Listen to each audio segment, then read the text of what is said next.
Finally, I'd like to say something on the personal side about this bill, and this is not something that comes easily for me. I think those of you who have known me for a while know that I don't talk a lot about my personal life.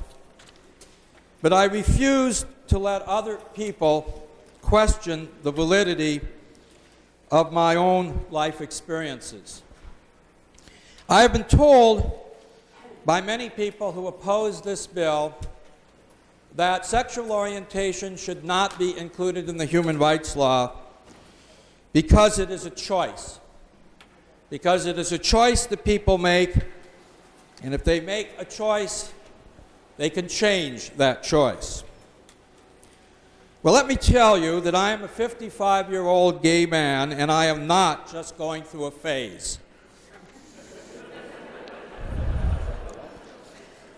I can also assure you that my sexual orientation is not something I chose, like choosing to wear a blue shirt and a red tie today.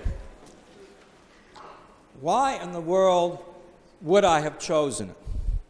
I grew up in the 1950s. Everyone I knew was presumably straight, all of my models.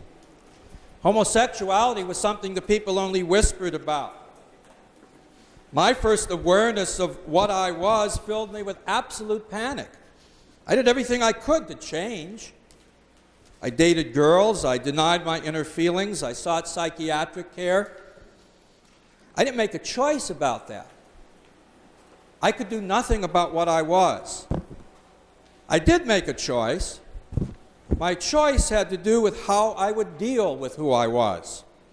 I chose, after many years of hiding who I was, to be open, to be who I am, and to live my life without shame or apology. And that's a choice I've never regretted. But I was fortunate.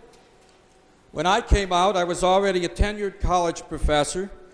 I lived in a tolerant urban community, and I had supportive friends and families.